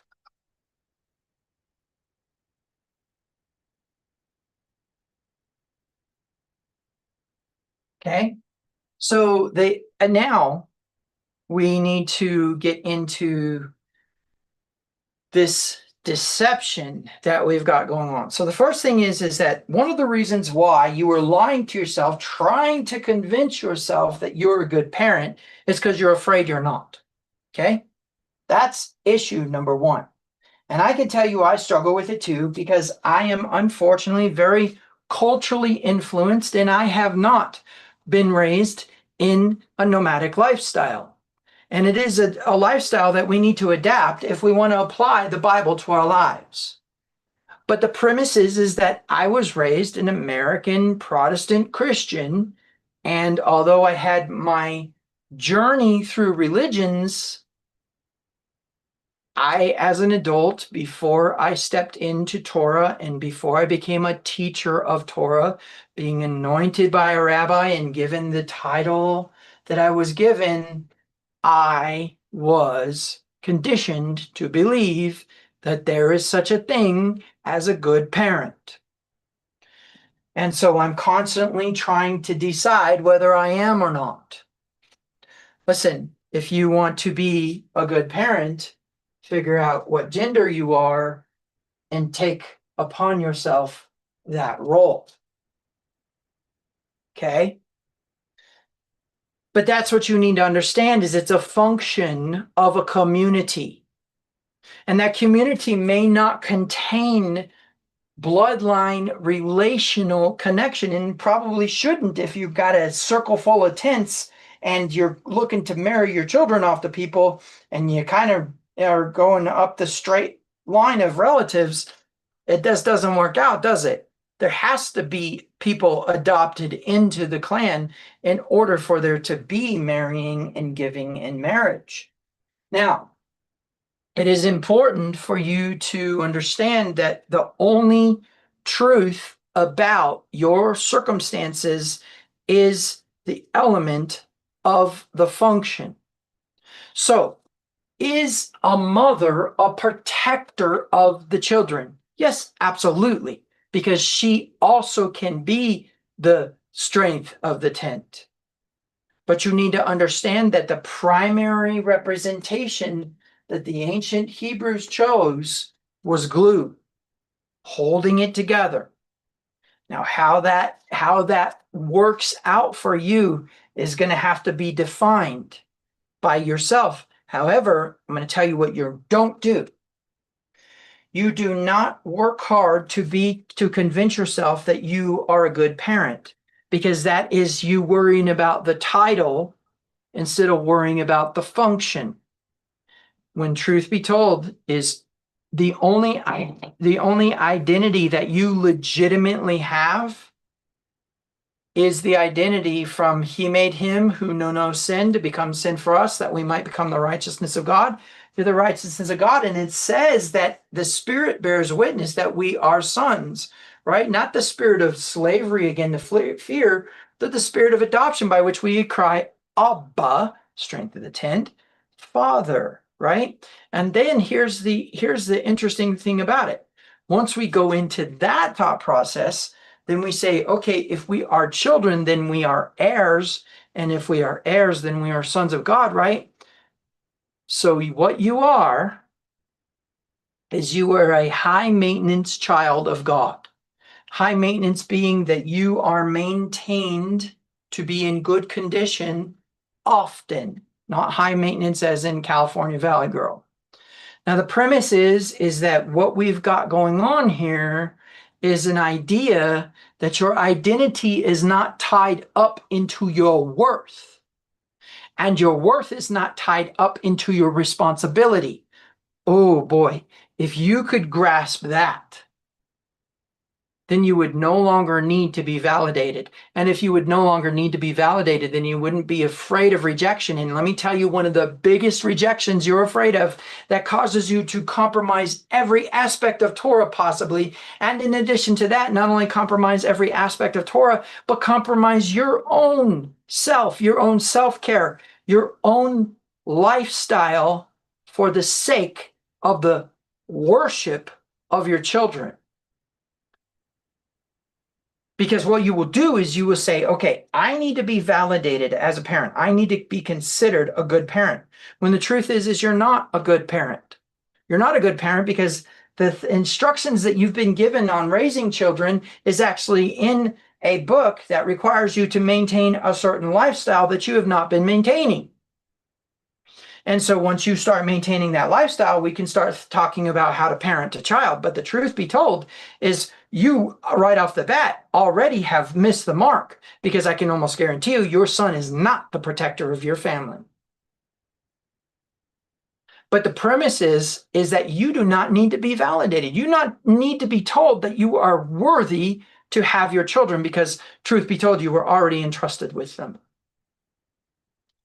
Isn't it scary that that's true? Because when we start to think about some of the heinous crimes that are committed by parents and the mistakes that are made by parents, they were trusted with those children. You were trusted with the stewardship of glue. You were trusted with that stewardship. And within that stewardship, there is a context. Because what is the son? The panels that are renewed on the wall. Who holds it together? The mama. What is the point behind the wall in the first place? To be held up by the center pole, right? We have this entire language of the Bible that is geared around a tent and a shepherd. That's it. You can almost go through the entire language and see that it is growing food, raising animals, raising children, and a tent. That's it. The clan itself is a setup of tents and the watchmen. I'm telling you, if people could get their minds wrapped around those definitions and that lifestyle, because look, there was never an expectation by Torah, by Yahweh, by Yeshua, that you would be a tent dweller, that you would go from here to here to here to here to here to here to here to here in a tent. It wasn't, because the promised land contained houses that they had not built.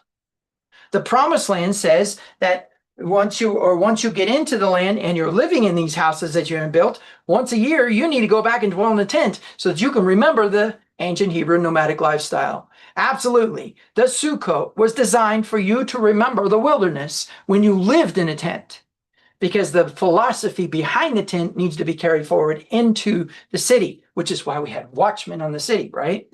Well, there's more. The whole premise behind the wall, the whole premise behind, because now we have city walls, and that is still the word Hanan. Listen, there's a similar language concept in the Basque language. I love the Basque language. And one of the reasons I do is because the words that they use to describe their stuff is based upon such an ancient people that the word for room actually means cave. And the word for knife means sharpened stone. Like if we ever had an ancient reference language, we could look at Basque because Basque is so primitive in its description of the use of tools and the places that you live. They were dwelling in caves. Whoever the Basque people were descended from, they were dwelling in caves and they had sharpened stones to use as blades, which is powerful because you can actually see the ancient nomadic lifestyle within the Basque language. Why do I bring that up? Because the concept here is that people had function, not title. A clan leader was a function, not a title. A child had a function, not a title. You spend your days trying to please your child because you're afraid of the rejection of a validation that you should never be pursuing in the first place because it is not your identity. It is a function. If you have failed in your function, then judgment fall upon you, right? I mean, that's the concept here. If you have not done what you need to do as a parent, then of course there's consequences. But if you have done what you need to do as a parent, you needn't be afraid of the accusation that you're not a good parent. But the truth is the reason why you don't think you're a good parent is because there's a lot of things you don't feel worthy of, and one of them is your motherhood or your fatherhood. And don't think because I'm preaching about it that I don't struggle with it, because I do, because I was raised an American Protestant.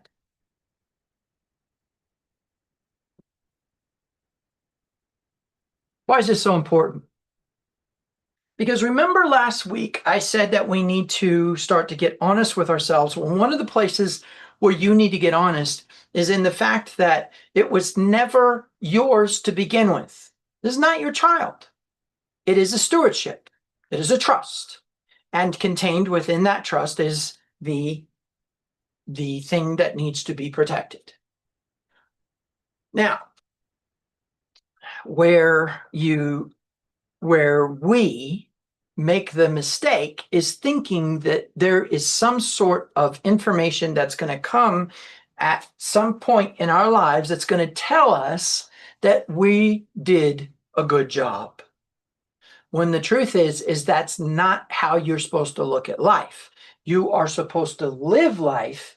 You are supposed to stay in the perspective of the lifestyle of the instruction and teaching that the intensification of all power in the universe stuffed into a perceivable God gave you, and then fulfill the responsibilities, the ability to respond to that function.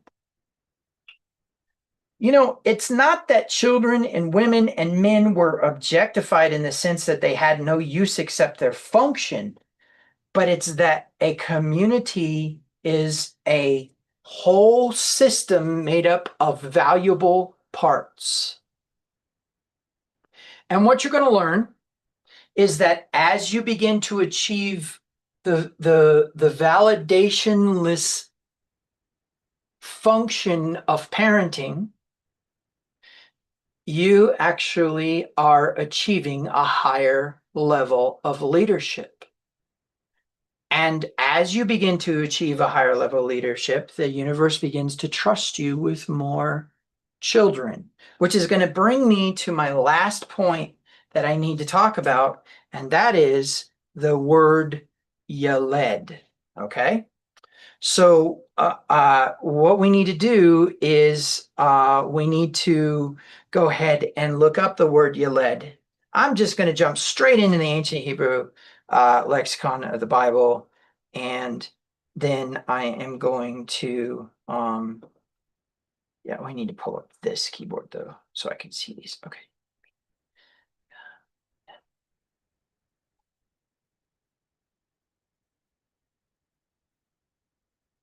Okay, so here is our Hebrew word Yaled, okay? To issue out, to bring forth children, either by the woman who bears them or the man who fathers them. and the intensive is to act as a midwife. Okay, so that word yeled is coming from the parent root lamed dalet. Okay, now I want to go and type in a different word, and that is the Hebrew word lamad.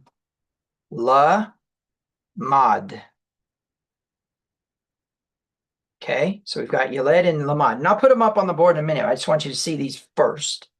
Okay, and it is the Hebrew word for directing the path of an ox by goading it, a learning by goading.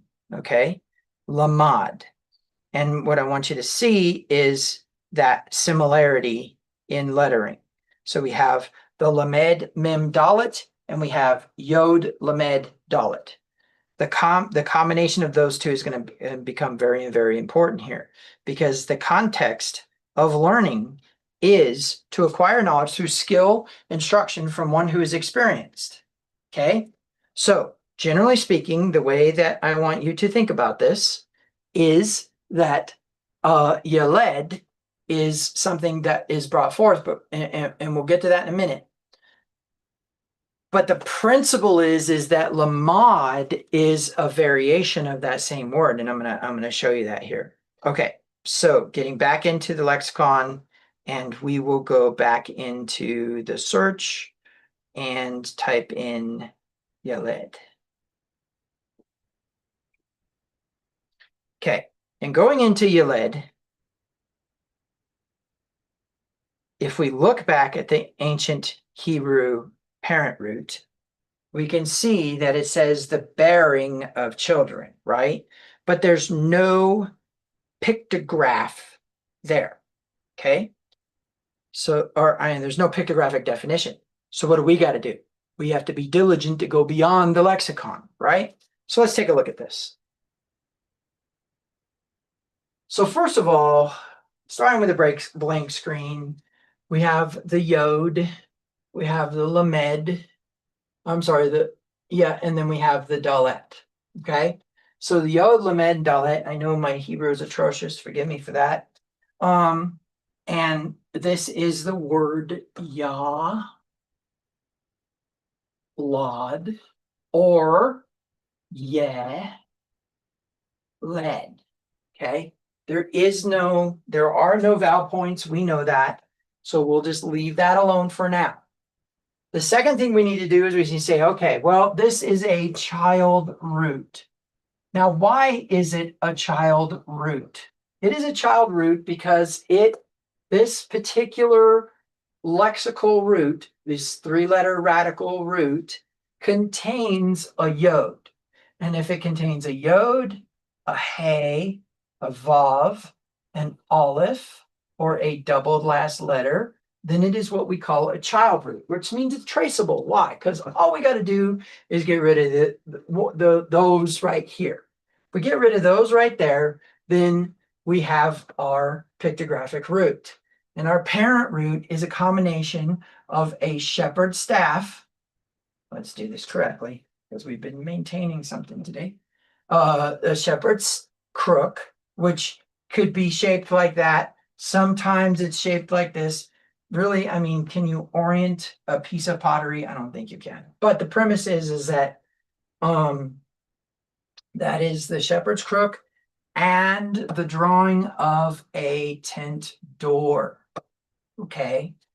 And so together, that is authority.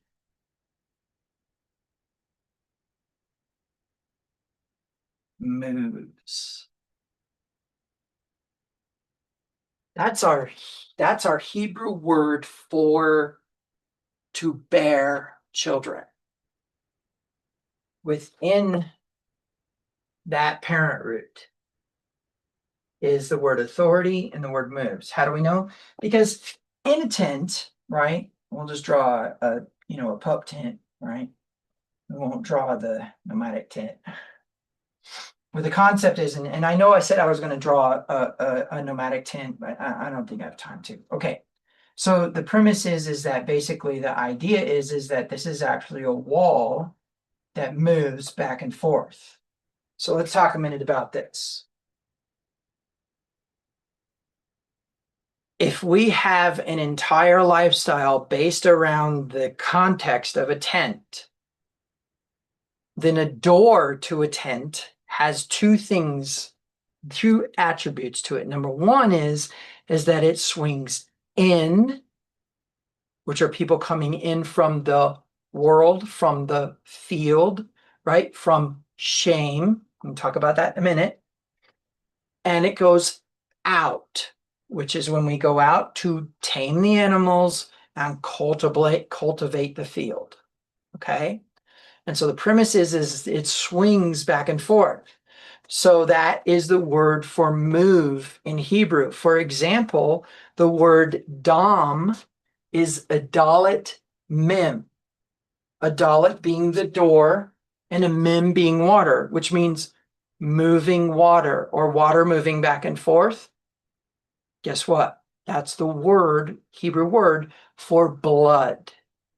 Okay, and so we can see where the tent door, here we go with the tent again, an entire culture based upon the community of the tent. Whoa, if you could really get your head wrapped around that. Door moves back and forth. Authority moves that door, which means what? There is built into the Hebrew word for child authority. Right? Now, going back to this, the pictograph is undefined.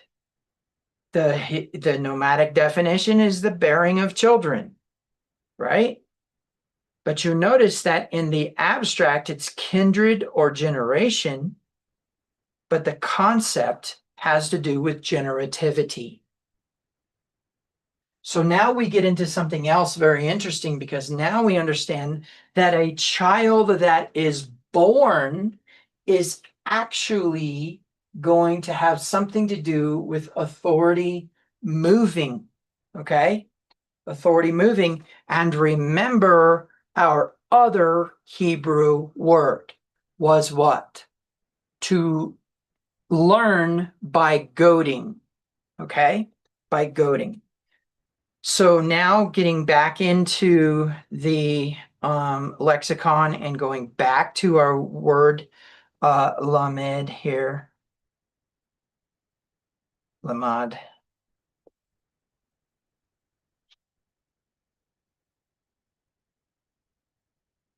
We notice that it is the directing the path of the ox by goading it. A learning by goading, right? And then here, to acquire knowledge or skill through instruction from one who is experienced. Let me tell you what's really going on, because that's not what's going on. What's really going on is you spend your life trying to make your children not like you, because you're afraid that you are like your parents, and all the things that your parents did wrong, you try not to do. You either overcompensate for and do anyways, you pretend like you don't try to do, or you actually try not to do.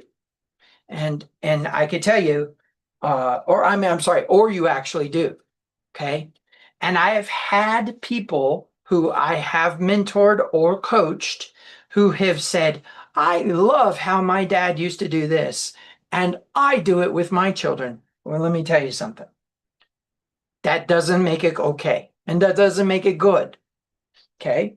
Now, I want to show you a verse, and I want to show you something relevant about that verse. And then after that, we'll go ahead and end, because this is going long. And that verse is actually in Genesis chapter 8. Okay? Genesis chapter 8. And very specifically, it's going to be verse 21. And I think I want to be in the New King James when I read this to you. So we'll go down to verse 21. And And the Lord smelled, I'm going to say Lord for this one. And the Lord smelled a soothing aroma. And then the Lord said in his heart, I will never again curse the ground for man's sake. Although the imagination of man's heart is evil from his youth, nor will I again destroy every living thing as I have done. Now, going into the NASB and looking at this verse, it says, the intent of man's heart is evil from his youth, right? Okay. And then going into the King James, for you King Jimmy peeps, we have a very different word, don't we? Let's see. Oh, no, it does use the word youth here. Okay. So we know that that word youth is probably going to be Na'ar, but we'll go ahead and check anyways. Let's see, every imagination. Where's my word imagination here?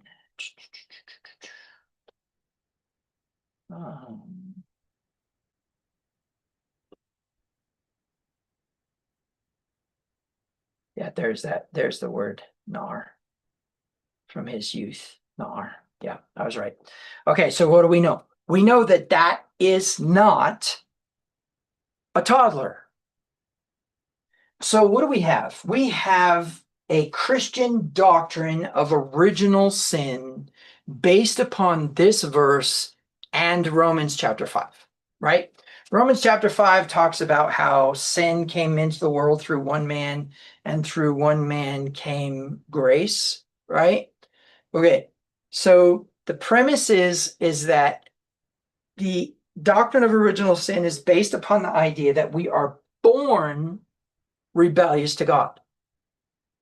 However, now that you understand the word Na'ar, we will begin to understand something even more powerful, and that is that if a child cannot be taught Torah until they're 13, don't get me wrong, they're raised in Torah, but they cannot be tested in it until they're 13. And we see that happening, or 12. We see that happening with Yeshua, right? We see that happening in a number of other instances.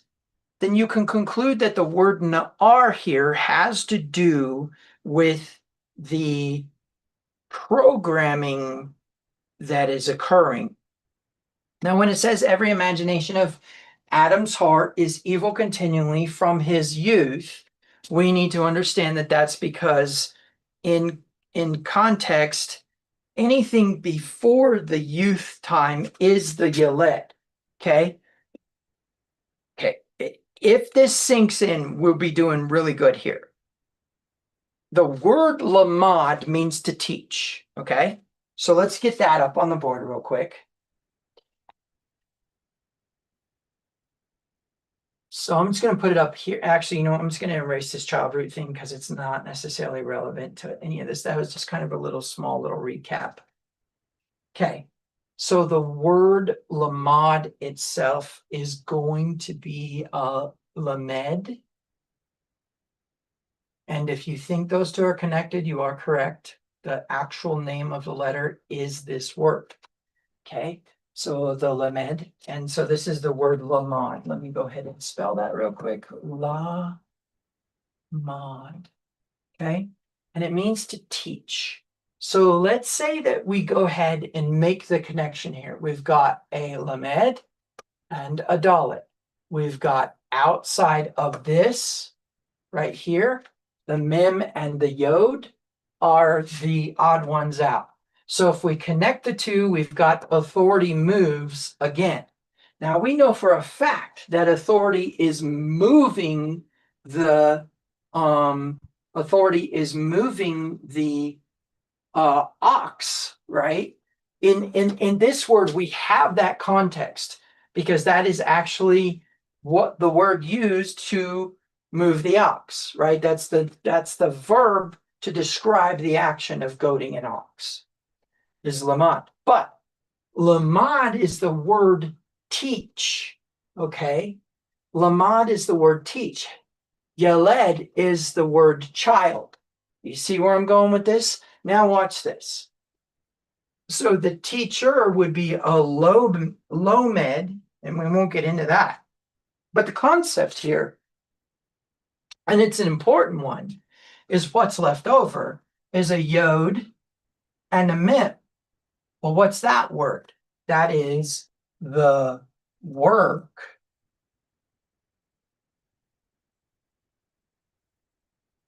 What's the mem? Chaos.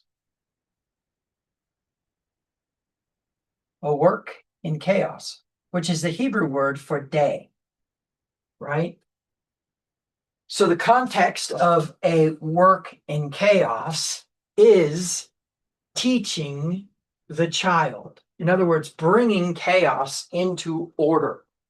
Okay. And so the context here is that the word yaled is the word child before the child is a na'ar. Okay. So before the child is a na'ar, there is an action of authority present that teaches the child by bringing order out of chaos. So now we can see, you guys can see here, this is definitely parenting, right? We have the 2-year-old who you wish, well, let me take that back. They have them now. But when I was a kid, they didn't. You wish they had a leash, right?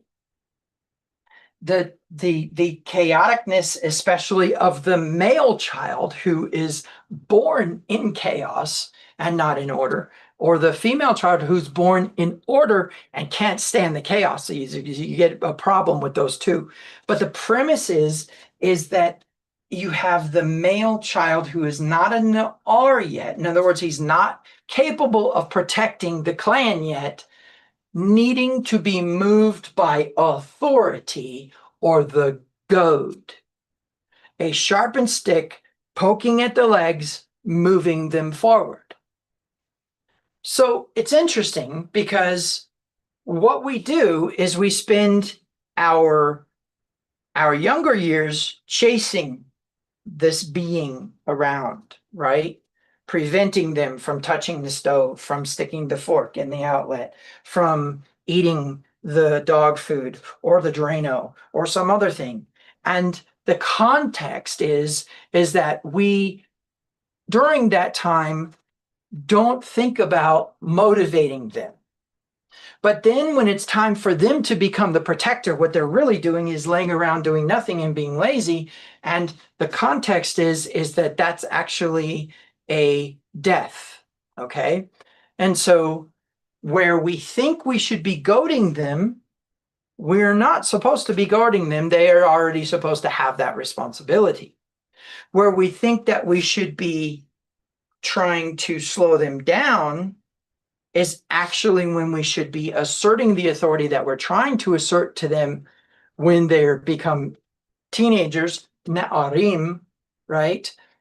When they enter that age of na'ar, they're supposed to already be able to draw the sword, speak Torah, and defend the clan. But instead, we are getting the goad out while they are a teenager. Why?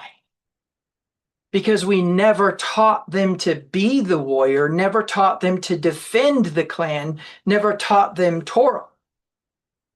We never taught them the ancient Hebrew nomadic lifestyle that says, above all else, hospitality is your paradigm. Do not get involved in the politics. Do not get involved in the goings on of the cities, but maintain your pastoral lifestyle of shepherding. In other words, you raise your child to be a shepherd. And then the context is that what you're doing is, instead of you trying to create the false you, right? Because remember, the premise is that you, I want you to think about what's really actually going on here. So you try to raise your children not like your parents. You try to raise them different. Oh, my childhood was this way and I don't want this to happen. And what you're really doing is saying you do not want your child to be like you. So what's the why behind the why? You can't stand you. But you are a high maintenance child of God, an Elohim. You are a spiritual being having a human experience, and you are extremely valuable. And the proof behind that is that you exist in the first place, because if you weren't important, you wouldn't be created.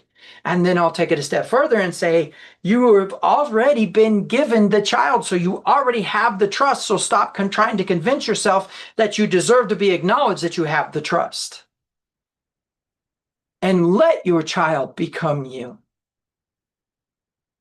Allow that. Take pride in that. I want the children that I'm raising, I want them to become like me, because I may have the option to fail, but I can tell you, to the best of my ability, I leave every situation better than I can find it, or than I found it. And to the best of my ability, I have done my due diligence to advance the kingdom of heaven. And in premise, I have done my due diligence to expose the lies, which really, I don't know why. I have no idea why Yahweh chose me to do that. Because I can tell you, I'm not anybody special. But what I can say is that we're all special. I can say that as a community, remember what's a community? A community is a group of people made up of the valuable parts, okay? The valuable parts of the group, which is each individual and their skill and their personalities and what they bring to this world, how they make this world beautiful and wonderful. But you notice this word Yeled and Lamed don't have anything to do with children. They have to do with function. They have to do with the teachableness to begin with, which means what? This is not about birthing a child. This is about obtaining a child, which means really the way we want to think about it is that all that's really gone on, and I know this is going to be difficult for you because you have all kinds of emotional attachments to the title. You are here to coach your child to be a better you. Done. That's it. Which means what? All of my rabbinical students, all my students who are under me as Rabbi Kinatavnu, are my children. And in that sense, it is my job to make them better than me. And I hope that I've been accomplishing that. In fact, Paul said, I hope it, and I hope it hasn't been in vain, because it's been a rough life, right? Paul said that. And so in the end, it is there are some simplicities here, okay? The first and most important simplicity of this, and I'm just going to tell you right now, I never, ever want you to think that life is simple. But thinking about something a certain way can be less complex than another thing, and then you won't be so overwhelmed. You do not have a title. You are not a mother. You are not a father. If you're watching this and you have parents, you're not a son or a daughter. Those are actually responsibilities, stewardships entrusted to you from the intensification of all power in the universe itself, who is obedient to the intensification of all power in the universe, who gave it instructions to be obedient to us in the first place. So everything that happens in your life in the universe itself is actually an obedience to you. I want you to think about how you actually think of yourself as a parent.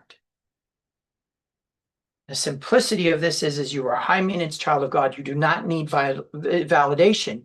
And the proof that you have children means you've been entrusted with them, which means you do not need to convince yourself that you are trustworthy.